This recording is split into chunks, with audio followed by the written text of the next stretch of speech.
Hi, and welcome to Georgina Blooms. I'm Kathy Bruce, your host, and today we are at the Pefferlaw Community Garden. And this is a wonderful partnership. We'll take you through it with Denise Sheedy. Please stay tuned.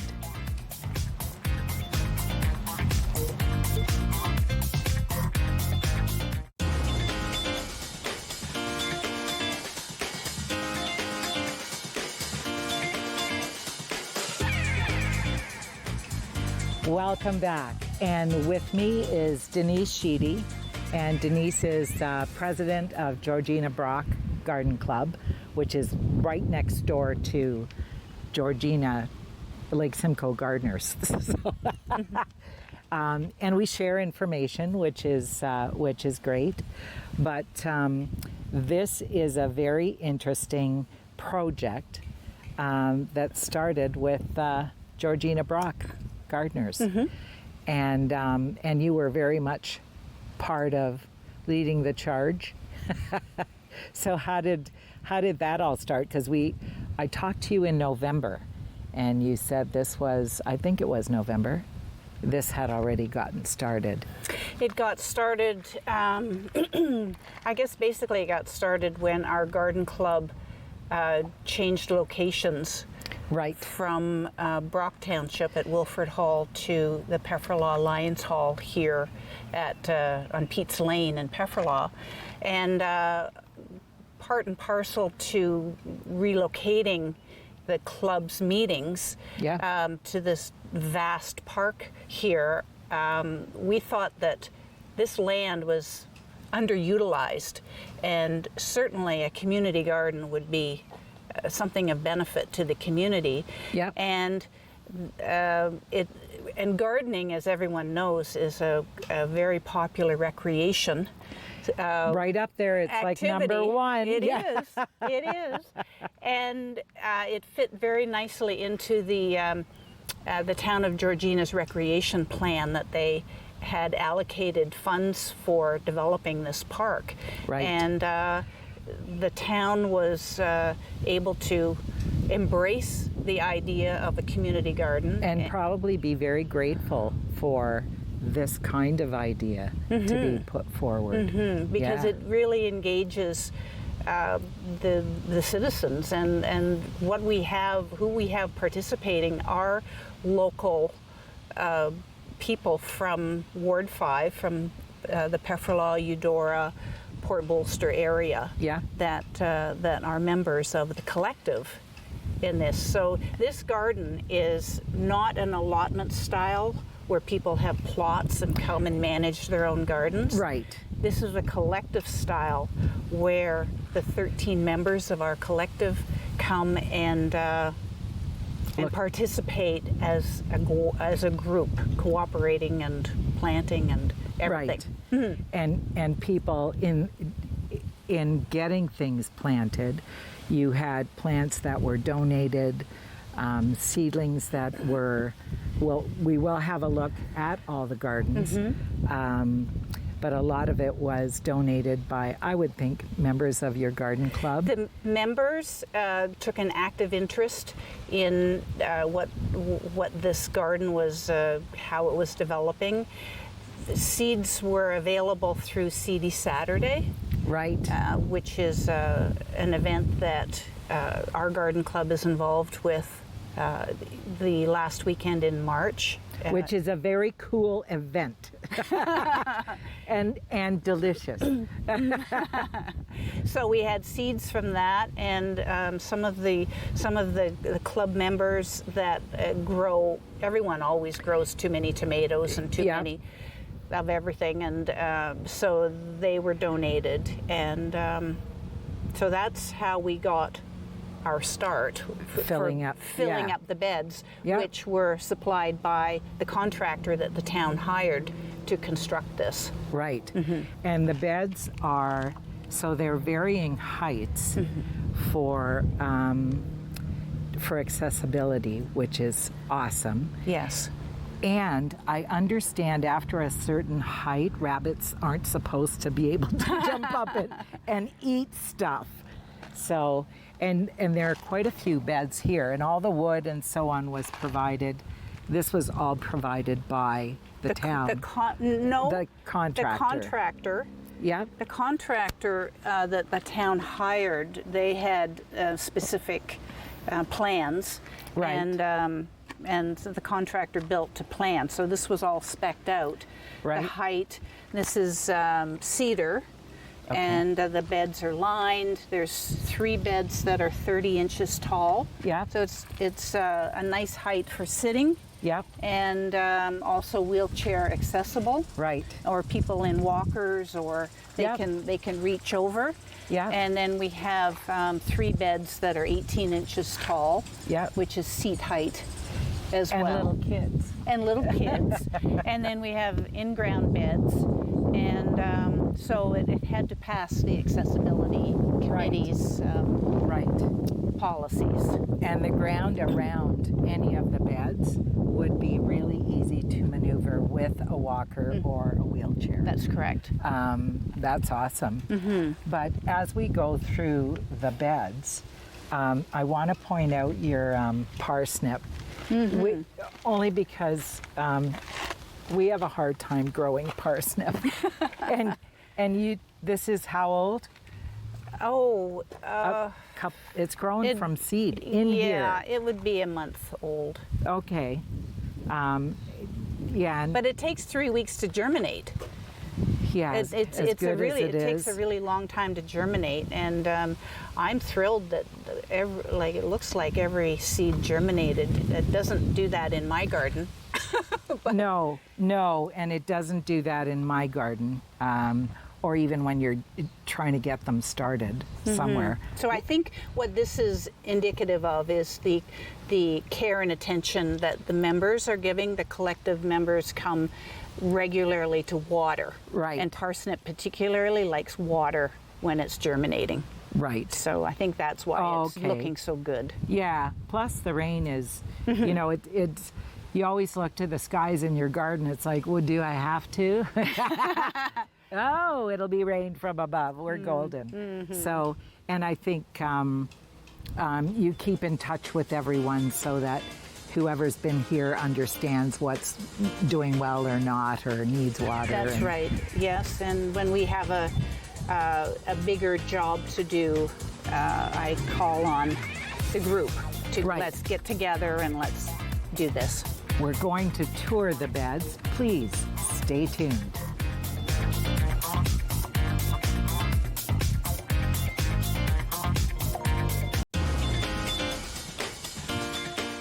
Welcome back, and we're at the Pefferlaw Community Garden with Denise Sheedy, who is president of Georgina Brock and one of the 13 collective people that looks after this garden.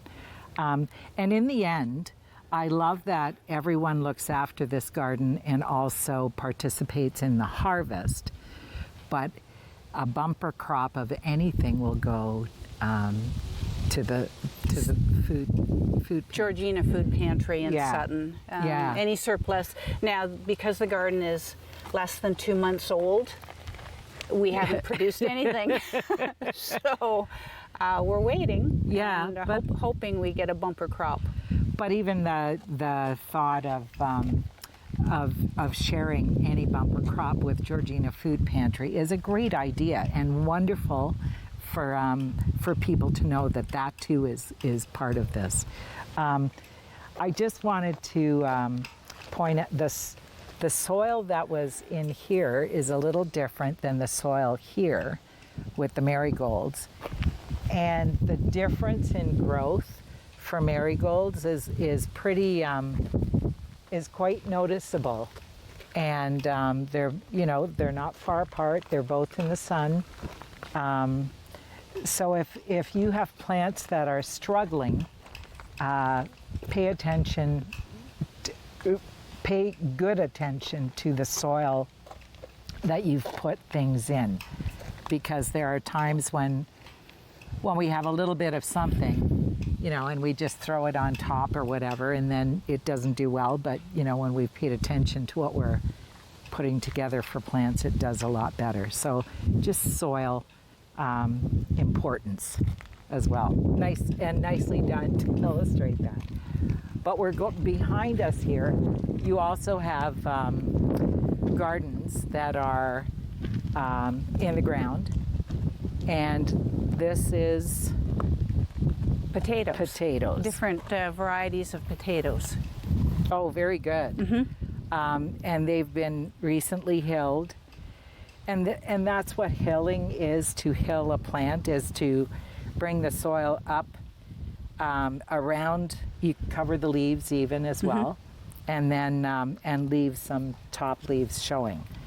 And here, Well, these were, what did we put in here? They might have been leeks. oh, But- they're hard.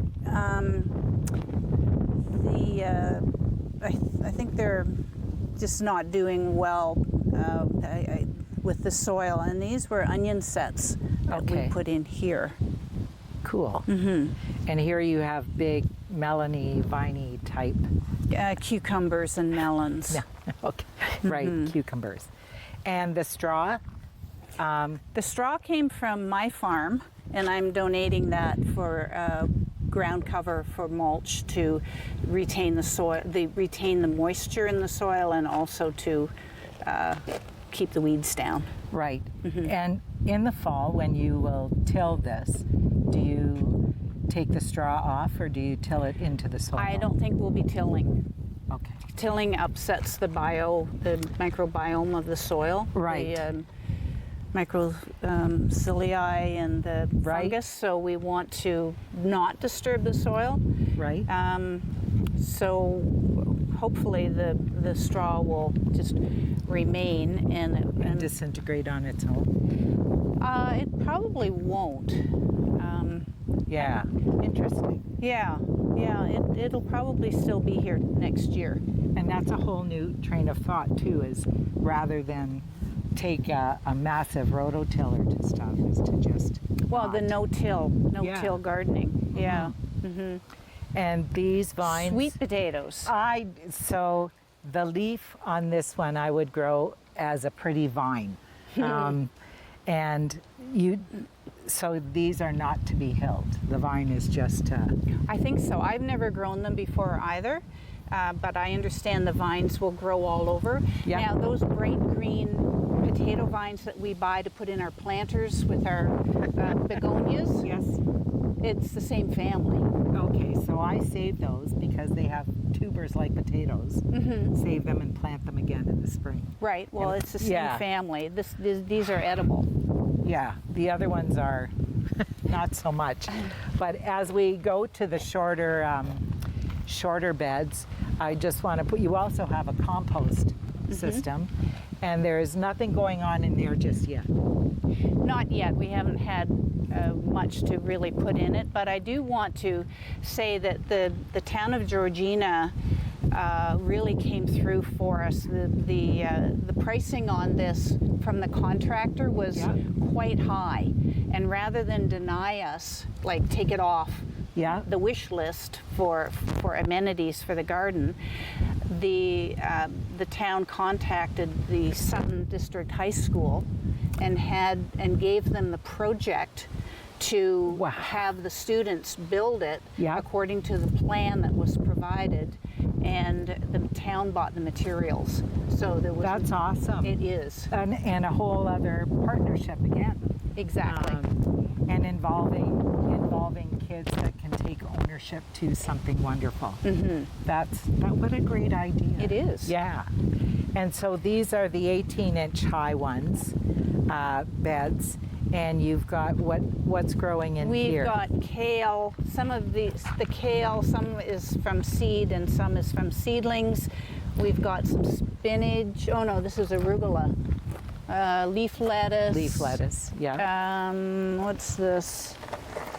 Lettuce, This is more lettuce. More lettuce. More lettuce. And then these are green beans that were planted by seed. Right. Wow. Yeah.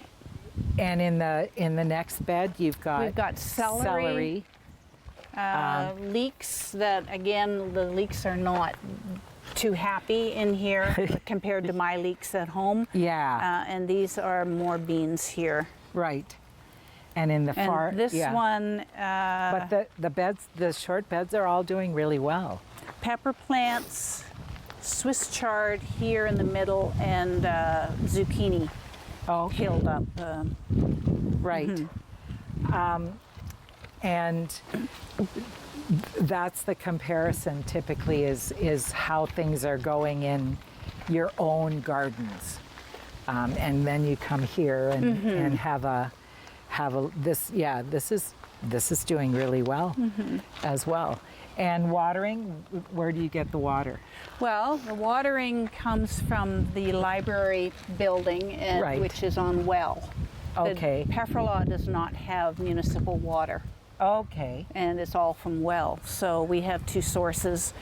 There's a source inside the shed, a great. faucet there that's been piped underground, and then the hose bib on the wall over there. So we can actually, two people can be watering at the same time. That's awesome. That I know Lake Simcoe Gardeners has beds that we look after, but we have to bring our water. Ooh, I know. water's heavy. We've learned how to drive with 6 full or 8 full watering cans of water and not have a little swamp in the car as well. The other thing is part of what Georgina Brock does has a pollinator garden as well. And we're going to go, I love the canoe. It's nice and full. Yeah. That's herbs. Those are herbs planted there. Okay. And herbs, the canoe was donated, and herbs are kind of separate from food, although it goes with it. Yeah. So that's this. And so what is the purple? Borage. Borage. Edible flowers. Okay. Oh, very cool. Oh, can I try one? So I'm all about eating. They taste like cucumber. Oh. Oh, it does. Oh, very cool. And on the edge here you have, is that oregano? No, that's marjoram. Okay. Nice. Oregano, basil, Right. sage. Please stay with us. We're going to show you a little more.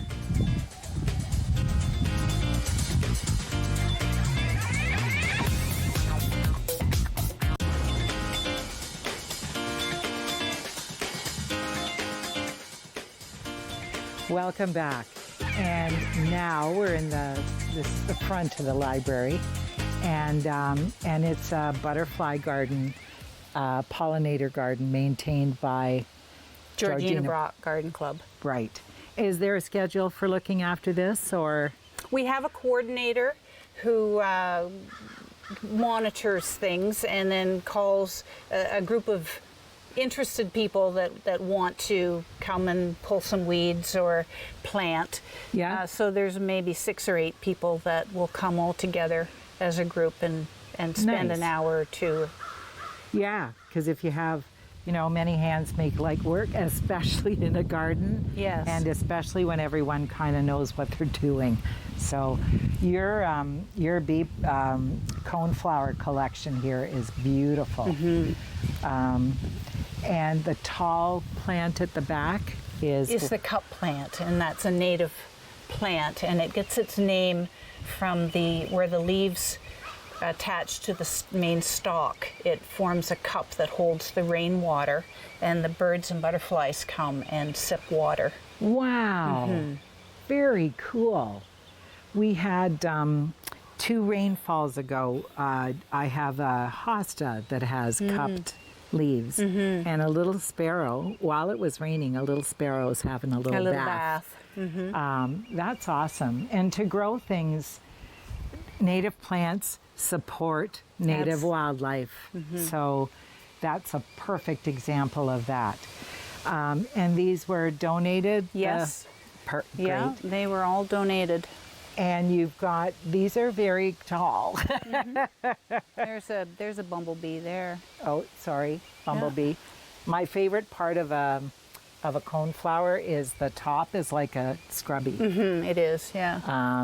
And then this all opens up like individual little flowers as well. So, and it's very easy to grow, very low maintenance. So coneflower should be in your garden. And this is phlox. That's phlox. Yeah. And that supports as this starts to come down. Well, it doesn't. Coneflower blooms all summer. That'll be for the balance of the summer, probably. Right. And that very healthy looking phlox. Excuse me. And coreopsis, the yellow. Yeah. And in front of that, what do you know what that is? I think that's a primrose. Okay. Little cupped flower. And bee balm, Monarda. I love it when the hummingbirds come along because each of these little things is like a trumpet, perfectly built for hummingbirds. Now the spirea plant was here, and Okay. we trimmed it and just built around it. Right. It was one of the foundational plants with the original garden, I guess, and the library was constructed. Okay, and it's a plant that seems to hit all kind of public areas, public plantings. For sure. And you've got, is that a Maltese cross? Yes. Nice. Yeah. It's doing a lot better than mine. Yeah, that's a bright color. Yeah, it is, and an attractant for The sure. gaillardia looks beautiful. It does, and that's another one that trim back will carry on all summer long. It doesn't know when to stop. And I think these are rudbeckias that are just coming on now. Yep, that's a nice whack. So you'll have bloom all the time. And Veronica, the same thing. And one of the nice things about blooms that are like Veronica is that once a bee hits, it's like going to shopping at an apartment building. It doesn't have to go very far. It's got a ton of blooms. Yeah. And in the back there up against the wall. Well, there's a tag there. Oh, smart move. Yeah. I'm not Is sure that, what it says. It's another Rudbeckia type of plant, I think. Brown-eyed Susan. Oh, okay. Well, that'll be pretty when it opens. Yeah. And this one's been cut back already. Yeah. So. Is that a yarrow type? Yeah, maybe. I'm not sure.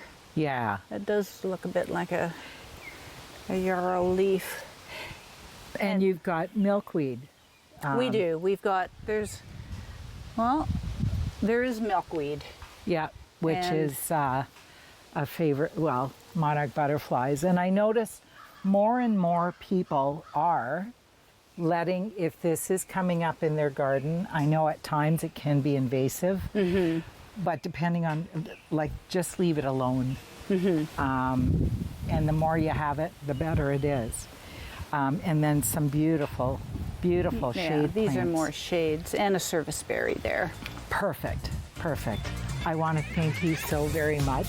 And thank you to Georgina Brock and the town of Georgina for putting all of this together and your hard work to get it happening for real. Well, thanks for allowing us to share all the good news. My pleasure. And thank you for joining us. Bye.